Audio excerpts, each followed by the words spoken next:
Queridos irmãos, queridas irmãs, é com muita alegria que continuamos aqui a nossa exposição da carta de Paulo aos Colossenses. Este é o vídeo de número 6 e esperamos, com a graça de Deus, que neste vídeo possamos explicar o que ainda falta do capítulo 1. De fato, no vídeo anterior, nós avançamos até o versículo 23, até Colossenses 1, 23. E hoje vamos retomar a nossa leitura e exposição e pregação da Palavra de Deus a partir do final do verso 23 e prosseguiremos até o final do capítulo 1. Então, hoje, esse é o texto e que o Senhor ilumine você que nos ouve, que o Senhor nos ilumine a nós e que a Palavra de Deus, mais uma vez, gere em nós a vida de Cristo. Que a Palavra de Deus, mais uma vez, produza em você e em mim, em todos os que a ouvimos, o fruto, o resultado para a qual o Senhor a enviou. Que o Senhor abençoe a leitura e a pregação da sua Palavra, em nome de Jesus. Então, passo a leitura de Colossenses, capítulo 1, verso 23, parte final do versículo 23, até o versículo 29. Vou ler o verso 23 inteiro, ainda que a exposição será a partir do final dele. Se, na verdade, permanecerdes fundados e firmes na fé, e não vos moverdes da esperança do Evangelho que tendes ouvido, o qual foi pregado a toda criatura que há debaixo do céu, e do qual eu, Paulo, estou feito ministro. Regozijo-me agora no que padeço por vós, e na minha carne cumpro o resto das aflições de Cristo pelo seu corpo, que é a igreja, da qual eu estou feito ministro, segundo a dispensação de Deus, que me foi concedida para convosco, para cumprir a palavra de Deus. O mistério que esteve oculto desde todos os séculos e em todas as gerações, e que agora foi manifesto aos seus santos, aos quais Deus quis fazer conhecer quais são as riquezas da glória deste mistério entre os gentios, que é Cristo em vós, esperança da glória. A quem anunciamos, admoestando a todo homem e ensinando a todo homem toda a sabedoria, para que apresentemos todo o homem perfeito em Cristo Jesus, e para isto também trabalho, combatendo segundo a sua eficácia, que opera em mim poderosamente. Queridos irmãos, queridas irmãs, dois assuntos aqui se relacionam nesse texto, na verdade, se fazem presentes ao longo dessa carta de Paulo aos Colossenses.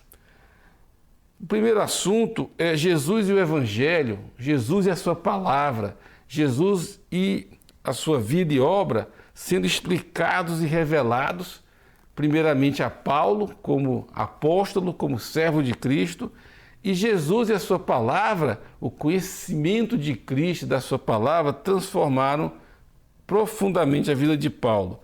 Então, o primeiro assunto é Jesus e o Evangelho e a transformação que Jesus e o seu Evangelho provocaram na vida do apóstolo Paulo. O outro assunto, que é muito semelhante, é correlato, é Jesus e o Evangelho também transformam a todos os que se convertem. Jesus e sua palavra são fontes de poder, de amor, de redenção para todos aqueles que se convertem ao nosso amado e soberano Senhor Jesus. Então, em toda a carta de Paulo, essa carta aos Colossenses, Paulo vai alternando trechos em que ele expõe Cristo, em que ele nos revela a pessoa do Senhor Jesus, como esse conhecimento pessoal de Cristo e do seu Evangelho transformou a vida dele, Paulo, e também como que esse conhecimento de Cristo transforma e deve transformar cada vez mais a vida, os pensamentos, a existência de todas as pessoas que se convertem ao Senhor. Então, passemos agora a explicar, verso por verso, esse trecho, com essas duas perspectivas. Então, começando aqui com o final do verso 23, o verso 23, Paulo fala do Evangelho, fala para que os cristãos permaneçam fundados e firmes na fé e não se movam, não se afastem da esperança do Evangelho. E conclui o verso 23 dizendo: do qual eu, Paulo, estou feito ministro. Paulo se apresenta aqui como servo, ministro do Evangelho. Nossa língua portuguesa hoje, como falamos no Brasil, a palavra ministro pode não ser muito esclarecedora, porque pensamos em pessoas de alta autoridade e de alta posição, né? Mas ministro aqui no texto do Novo Testamento significa servo. É a palavra diácono, que várias igrejas usam para designar pessoas que servem a igreja de várias formas. Aqui, verso 23, no final, Paulo se afirma como diácono, servo do Evangelho. Como assim? Paulo era servo de Jesus e servo do Evangelho, e aqui tocamos um assunto muito importante. Jesus e o Evangelho, Jesus e a sua palavra são inseparáveis. Não se pode dizer que se serve a Jesus e ao mesmo tempo não ter compromisso profundo, real com a palavra dele.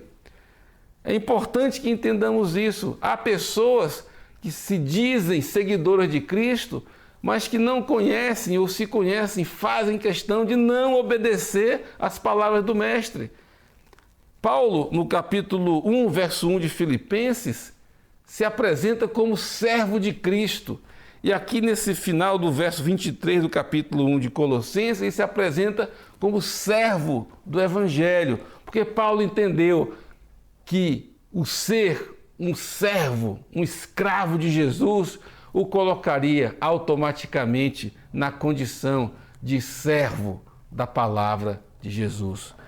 Ao se comprometer com o Senhor Jesus, Paulo sabia que ele estava se comprometendo com tudo que Jesus é, com tudo que ele fez, com tudo que ele faz e com toda palavra proferida pelo nosso amado Mestre.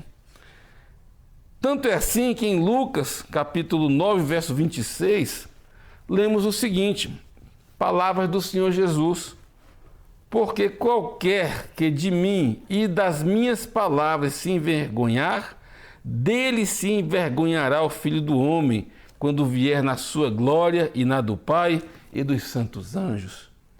Queridos irmãos, queridas irmãs, o ensino de Jesus aqui é simples e claro. Ele afirmou categoricamente que se uma pessoa, se um ser humano, diante de homens, diante de anjos e demônios, se portar com vergonha de Jesus e da palavra dele, Jesus também se envergonhará dessa pessoa diante do Pai, na sua volta. Ora, a aplicação é simples. Se eu me envergonhar da pessoa de Jesus, se eu tenho vergonha de dizer que eu sou um seguidor dele, se eu fico inibido e tolhido e todo cheio de complicações para me apresentar como um cristão, um seguidor de Jesus, alguém que ama o Senhor Jesus, alguém que segue a sua palavra, se eu tiver vergonha dessa minha identidade como cristão, Jesus terá vergonha de mim e, portanto, eu não herdarei o reino de Deus. Mas veja bem, Jesus afirmou nesse verso que acabei de ler e mencionar: qualquer que de mim e das minhas palavras se envergonhar. Ora, Jesus e a sua palavra são inseparáveis. Há pessoas que por vezes até têm uma opinião favorável sobre Jesus. Sim, ele foi o mestre do amor, ele foi um homem bom, ele curou, mas não tem nenhum compromisso com as palavras, com os ensinamentos proferidos pelo Senhor Jesus. Não funciona. Não funciona. Jesus e a sua palavra são inseparáveis. Mais do que isso, Jesus e a palavra de Deus são inseparáveis. E Paulo compreendeu isso e ele se apresentava por vezes servo de Cristo, também aqui se apresenta como servo do Evangelho. Sobre esse assunto, vale a pena prosseguir mais um pouco. Evangelho de João, capítulo 14, versos 21 a 23. Novamente estamos aqui diante de palavras do Senhor Jesus. João capítulo 14, versos 21 a 23. Lemos o seguinte: aquele que tem os meus mandamentos e os guarda, esse é o que me ama. E aquele que me ama será amado de meu Pai, e eu o amarei e me manifestarei a ele. Disse-lhe Judas, não Iscariotes: Senhor, de onde vem que te hás de manifestar a nós e não ao mundo? Jesus respondeu e disse-lhe: se alguém me ama, guardará a minha palavra, e meu Pai o amará, e viremos para ele e faremos nele morada.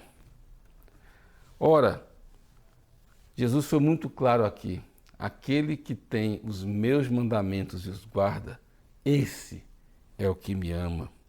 E no verso 23, ele diz novamente: se alguém me ama, guardará a minha palavra. E que tremendo! E meu Pai o amará, e viremos para ele e faremos nele morada. Ao amar Jesus, amamos a sua palavra, amamos os seus mandamentos, amamos viver aquilo que o Senhor nos ensina e nos comanda. E aí recebemos uma bênção tremenda que comentaremos logo na sequência, que é o mistério que estava oculto e que agora foi revelado, que é Cristo em nós. Olha a promessa aqui, verso 23 de João 14: se alguém me ama, guardará a minha palavra, e meu Pai o amará, e viremos para ele e faremos nele morada. Queridos irmãos, queridas irmãs, isso aqui é uma vivência maravilhosa. Isso aqui não é uma doutrina linda, é muito mais, é vida. Quando eu amo o meu próximo, quando eu obedeço o Senhor, quando eu perdoo quando eu sou ofendido, quando eu adoto um comportamento de ser manso, de ser humilde, quando eu paro de pecar, abandono adultério, abandono toda sorte de impureza, quando eu dedico a minha vida ao meu Senhor e à sua palavra, o Pai me ama. Eu experimento o amor do Pai no meu coração e, mais ainda, eu experimento a presença do Pai e do Filho e do Espírito Santo em mim. Isso é vida eterna. Conhecer o Pai, conhecer Jesus a quem Ele enviou. E o Espírito Santo, a palavra de Deus nos ensina. Ele dá testemunho de Cristo para nós e Ele também é quem nos revela, nos testifica em nossos corações do amor do Pai. Aplicações práticas, muitas. Precisamos conhecer a palavra de Jesus, que está principalmente nos Evangelhos, em todo o Novo Testamento e, de certa forma, de maneira por vezes figurada, por vezes profética ou de outras formas, a palavra de Jesus está em toda a Bíblia. Mas especialmente a palavra de Jesus está nos Evangelhos e no Novo Testamento. Então, para guardar a palavra de Jesus, eu tenho que conhecê-la. Então, eu tenho que ler, eu tenho que ouvir uma pregação como essa, eu tenho que memorizar, guardar no coração, saber o que o meu Senhor me comandou. Ora, como que eu vou guardar uma palavra que eu não conheço? Como que eu vou obedecer um mandamento que eu não entendi? Portanto, adianto que há uma bênção para você que ouve essa pregação, porque aqui estamos, com a graça de Deus, expondo a palavra do Senhor e você então tem a chance de ouvir as palavras de Jesus, pelo menos uma parte delas, e vivê-las e praticá-las. Alerto aqui para uma prática, às vezes ostensiva, às vezes disfarçada, de pessoas que selecionam que palavras de Jesus desejam praticar e quais palavras não quer praticar. Eu quero aqui alertar, lendo mais um versículo do capítulo 14 de João, versículo 24. Passo a ler e comentar. Olha o que diz aqui: quem não me ama, não guarda as minhas palavras. Ora, a palavra que ouvistes não é minha, mas do Pai que me enviou. Se você ouviu ou leu com atenção, você percebeu o seguinte: Jesus começa se referindo as palavras dele no plural. Quem não me ama não guarda as minhas palavras. O conjunto de todas as palavras que o Senhor proferiu. E segue dizendo: ora, a palavra que ouviste não é minha, mas do Pai. Percebe que ele se refere às palavras dele no plural e à palavra dele no singular como a mesma coisa? Isso tem uma razão de ser. As palavras de Jesus, no seu conjunto, formam um todo indivisível. Formam a palavra de Jesus. Deixa eu explicar isso talvez um pouquinho melhor. A palavra de Jesus é uma expressão singular que se refere, que inclui todas as palavras proferidas pelo nosso divino mestre. A palavra de Cristo é o conjunto de todas as palavras, todos os mandamentos, todos os ensinamentos que ele proferiu e também inclui aqueles que nos foram legados pelos seus apóstolos, homens que ele escolheu para serem testemunhas e depositários de revelações de verdade. Então, as palavras de Jesus formam a palavra. Eu não posso dizer que estou comprometido com algumas palavras de Jesus e negar outras. Irmãos, Jesus nos fala coisas lindas, até poéticas, que, de certa forma, é muito bom de ouvir. Olhar os lírios do campo, eles não tecem nem fiam, e nem Salomão, na sua glória, se vestiu como um deles. Jesus fala: felizes os mansos, felizes os pacificadores, bem-aventurados os humildes. São desafiadoras palavras, mas são belas e, de certa forma, não é difícil nos deixar levar por elas. Mas Jesus também explicou no capítulo 25 do Evangelho de Mateus que haverá um juízo, haverá um grupo de homens e mulheres para os quais ele vai dizer: apartai-vos para a direita, para a vida eterna, para o reino, porque vocês me acudiram. Eu tive fome e vocês me alimentaram. Eu tive nu e vocês me vestiram. E vai dizer para outro grupo, os direcionará à esquerda e dirá: apartai-vos de mim, malditos, para o fogo eterno, reservado para o diabo e seus anjos. O mesmo Jesus que ensina a perdoar, o mesmo Jesus que ensina a amar o inimigo, a bendizer quem nos maldiz, ele afirma que há e haverá juízo eterno, haverá separação entre os salvos, os redimidos, aqueles que humildemente se renderam a ele e receberam o seu governo, o seu sacrifício, a sua autoridade, e aqueles que rejeitaram. Digo isso porque não é raro nos dias de hoje uma tendência, um ensinamento herético, que alguns chamam de universalismo, que quer dizer que no final das contas Deus ama todo mundo, Jesus morreu por todo mundo, então todo mundo vai ser salvo. Não é verdade. Além do texto que já citei de Mateus 25, o próprio Jesus, ao ser indagado por seus discípulos: Senhor, são muitos os que se salvam? A resposta do mestre foi: a porta é estreita e o caminho é apertado, que conduz para a vida, e poucos acertam. Então, Paulo era servo de Jesus, servo do Evangelho, servo da palavra do Mestre. Esse é um ponto fundamental, como explicamos agora. Então, a igreja, como que isso se aplica a nós? Ora, na igreja nós temos que ensinar a palavra de Cristo na sua inteireza. A palavra de Cristo é o conjunto de todas as palavras dele. É um desafio, mas nós temos que ensinar toda a palavra de Cristo. Para quê? Para que todos nós vivamos toda a palavra de Cristo. E nem eu, nem você, nem ninguém tem a opção de separar estas palavras de Jesus. Eu aceito. Estas outras eu acho muito duras, eu acho que, sei lá o que eu acho, mas essas aqui não. A palavra de Cristo é uma só e é inseparável da pessoa do Mestre.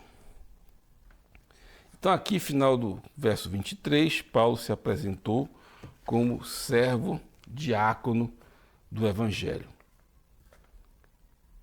Prosseguindo, então, verso 24, aqui Paulo diz o seguinte: regozijo-me agora no que padeço por vós, e na minha carne cumpro o resto das aflições de Cristo pelo seu corpo, que é a igreja.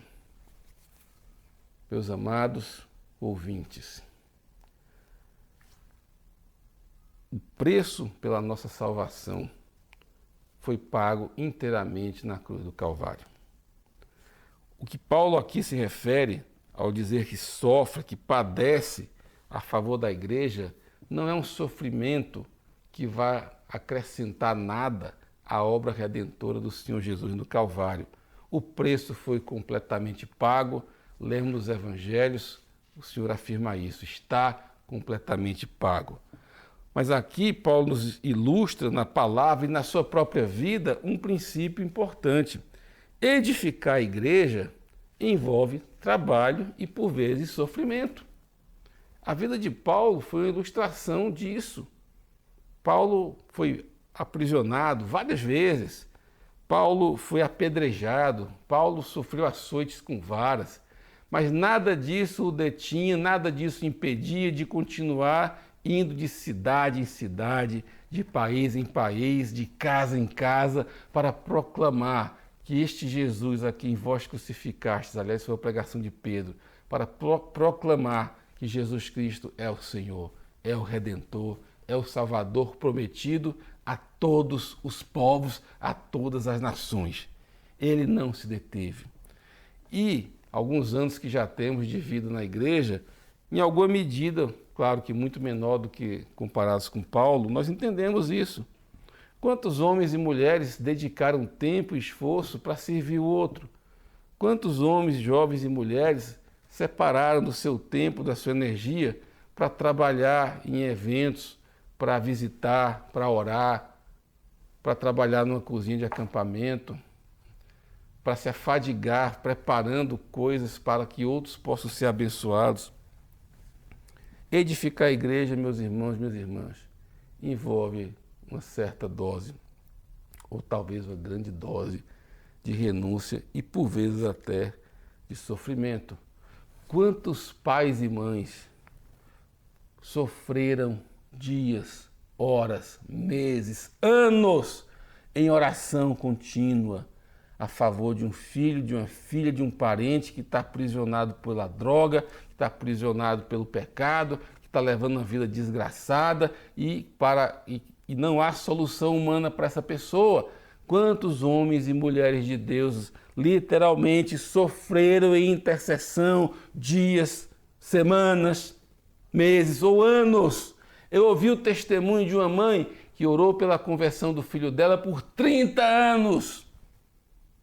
E eu fui testemunha da época em que o Senhor alcançou o filho dela. Essa mulher certamente podia dizer algo parecido com isso aqui.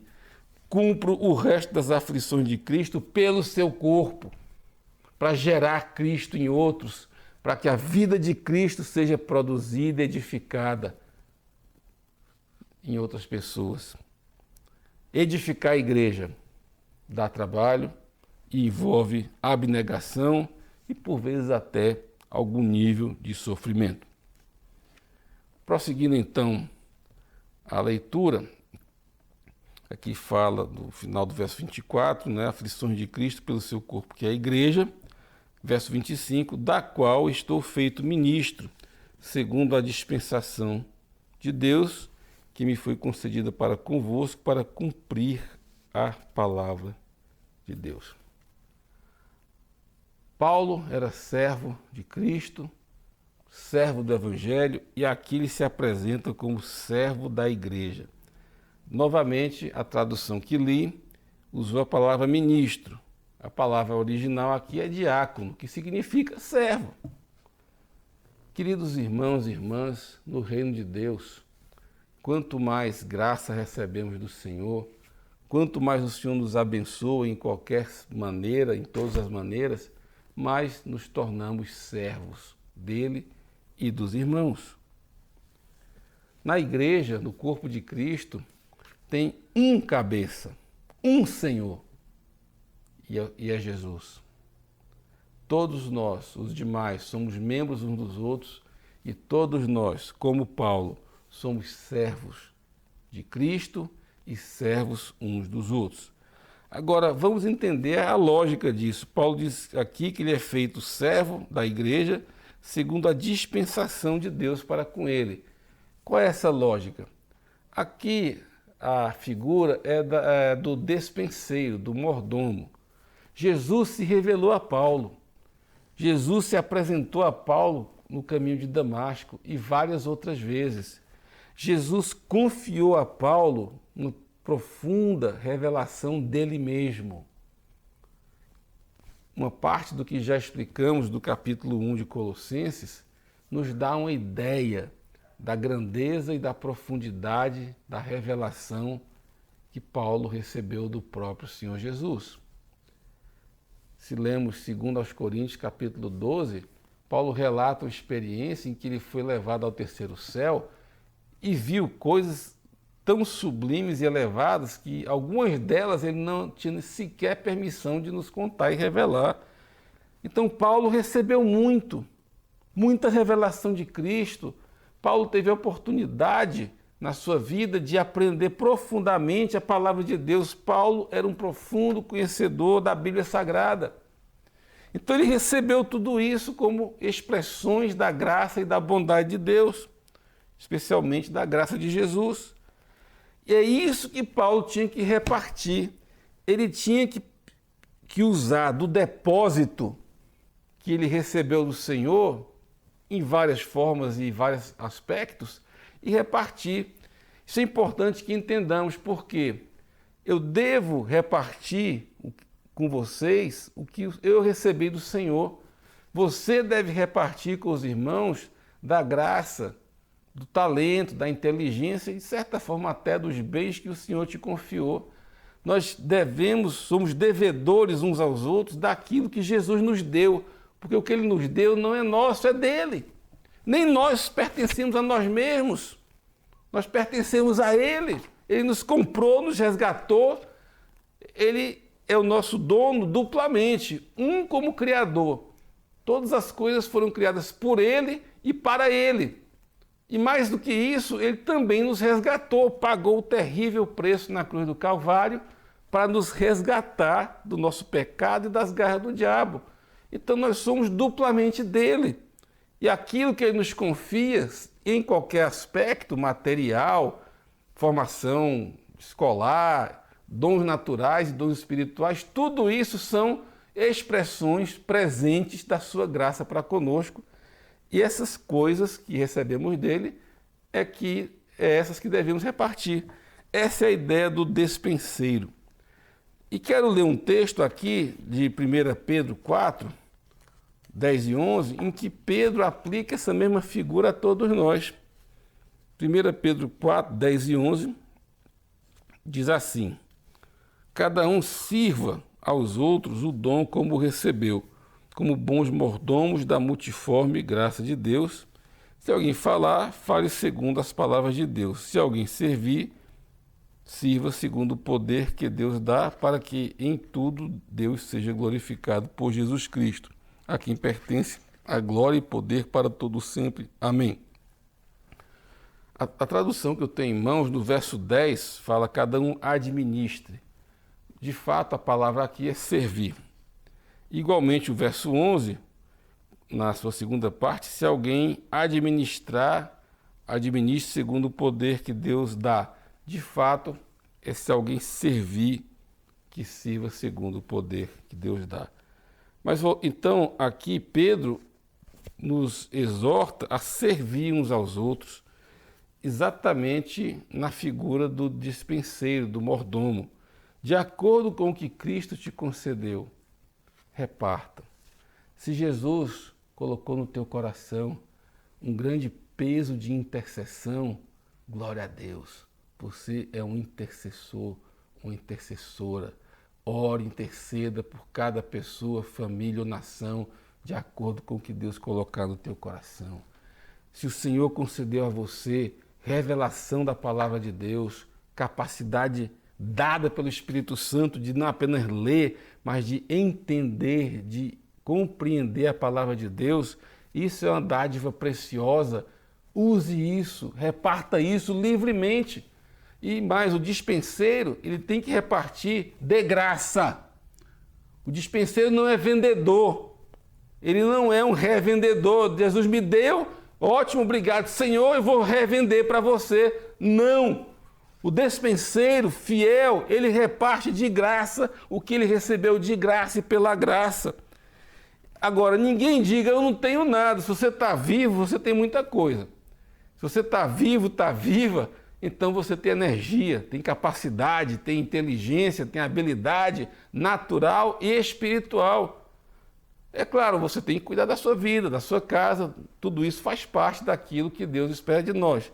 Mas se na sua vida não há nenhum espaço, nenhum tempo, nenhuma ocasião na qual você vai repartir o que Deus te deu, então você está falho, está falha, gravemente errando no seu papel de mordomo, de servo de Cristo, da palavra dele e servo ou serva da igreja.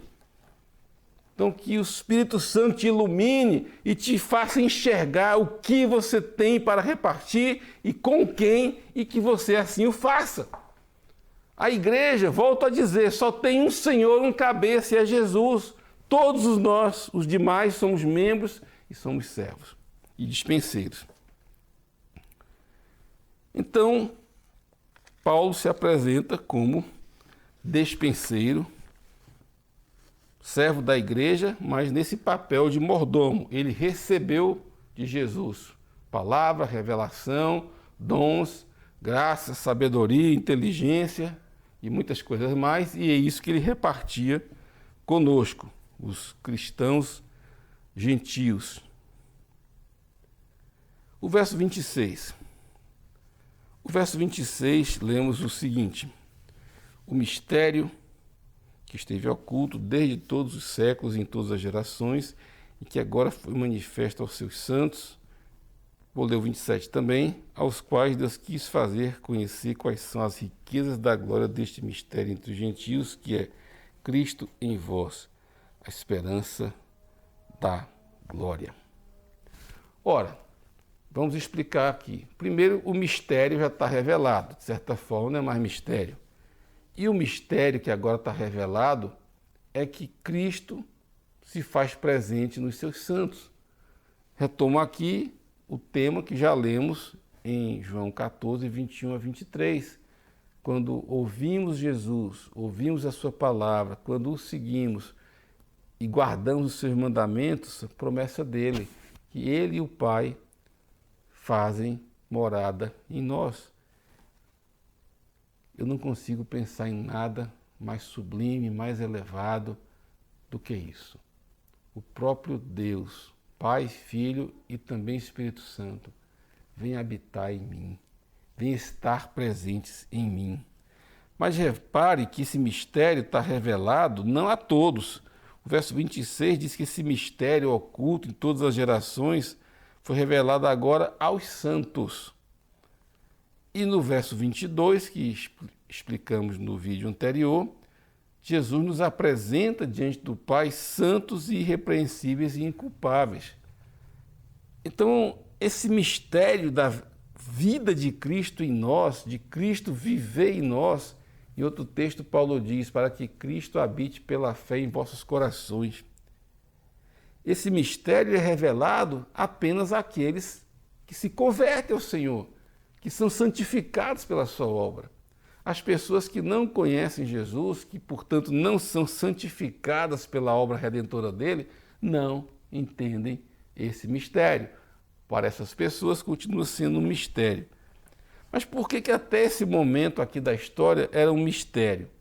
A explicação, pelo menos até onde eu entendo, é a seguinte: embora quando Deus chamou Abraão em Gênesis 12, verso 3, para deixar sua parentela, sua terra, e ir para um outro lugar, embora naquele momento Deus já tivesse afirmado a Abraão que em ti serão benditas todas as famílias da terra, ou seja, a promessa de Deus a Abraão já tinha um alcance universal para todas as famílias da terra, Apesar disso, os judeus, muito rapidamente, a partir não sei de que momento da história, talvez a partir de Moisés, passaram a entender que as bênçãos de Deus, as promessas de Deus, o reino de Deus, o Messias prometido, eram exclusivos para eles, judeus. O reino viria para Israel. O Messias seria uma bênção para Israel. Tanto é assim que, se você se der a tarefa que vale a pena de ler o capítulo 10 do livro de Atos, onde Lucas nos conta como Pedro foi praticamente obrigado pelo Senhor a ir pregar o evangelho ao Cornélio, aquele centurião piedoso, e Pedro é conduzido quase que à força por Deus, com visões e tudo mais, para pregar para aquele homem que não era judeu, era gentio. E você vai entender que Pedro não estava muito afim de pregar para uma pessoa que não era judia. E nos versos 44 e 45 de Atos 10, Pedro leva um susto, e eu passo a ler, porque aqui vale a pena. Atos 10, 44 e 45. Pedro estava terminando de pregar o evangelho. Eu vou ler o 43, tá? Então, refazendo aqui a citação, é Atos 10, 43 a 45. O finalzinho da pregação de Pedro ao Cornélio e sua família. A este dão testemunho todos os profetas, de que todos os que nele creem receberão perdão dos pecados pelo seu nome. Aqui Pedro anunciou o perdão, a salvação e a redenção através da pessoa e da obra redentora de Jesus. Verso 44. E, dizendo Pedro ainda estas palavras, caiu o Espírito Santo sobre todos os que ouviam a palavra, e os fiéis que eram da circuncisão, todos quantos tinham vindo com Pedro, maravilharam-se de que o dom do Espírito Santo se derramasse também sobre os gentios.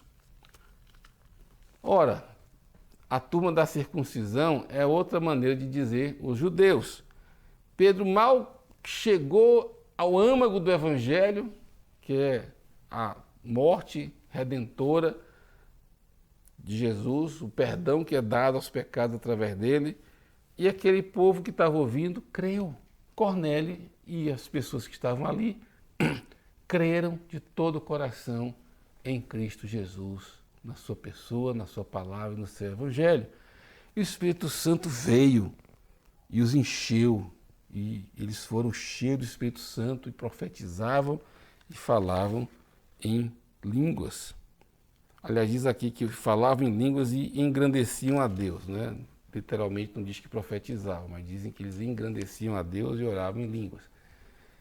Ora, por que Pedro resistiu tanto a ir pregar para um não-judeu se a promessa feita a Abraão já incluía todas as nações? Mas é porque ao longo dos séculos os judeus tinham essa visão restritiva. Por isso que Jesus ser dado, revelado, Jesus estar presente em pessoas não judias era um mistério. Os judeus não entenderam até que isso aconteceu. Então o mistério oculto está revelado. Jesus Cristo é a bênção prometida a Abraão e ele alcança pessoas de todo povo, tribo, raça, língua e nação. E hoje ao redor do mundo, ninguém sabe exatamente quantos homens e mulheres e de quantos diversos lugares hoje tem Cristo Jesus no coração. Amam ao Senhor, guarda a sua palavra, vive uma vida santa, prega o evangelho, ama o próximo, perdoam, servem, se dão e, portanto, Cristo está neles e eles em Cristo, aleluia, eles têm um vínculo eterno com o soberano Criador e Redentor de suas almas. Cristo está vivo e presente no planeta Terra, em lugares que nem eu nem você sequer imaginamos. Aleluia! O Evangelho está alcançando pessoas com a vida do próprio Jesus. O mistério que estava oculto agora está revelado e está acontecendo, está sendo vivido em casas, em famílias, em cidades e aldeias e nações ao redor de todo o planeta. Glória a Deus, o mistério está revelado e esse mistério é glorioso, é o próprio Jesus. Jesus Muito obrigado, Senhor, veio habitar em mim e em tantas outras pessoas. Eu só posso glorificar o teu nome, Senhor. E concluindo então, versos 28 e 29, o 28 diz: a quem anunciamos, admoestando a todo homem, e ensinando a todo homem toda a sabedoria, para que apresentemos todo o homem perfeito em Cristo Jesus. E para isto também trabalho, combatendo, segundo a sua eficácia que opera em mim poderosamente. Na conclusão deste capítulo, Paulo aponta para o resultado final, que só é alcançável porque Deus opera com poder e eficácia. E qual é esse resultado? É que cada pessoa que se converte ao Senhor é completamente transformada, gerada novamente e alcança em Cristo uma condição de um ser humano completo, pleno, pleno de Deus, pleno de amor, pleno de misericórdia, pleno de santidade, pleno da presença da Trindade. Esse é o projeto de Deus para você.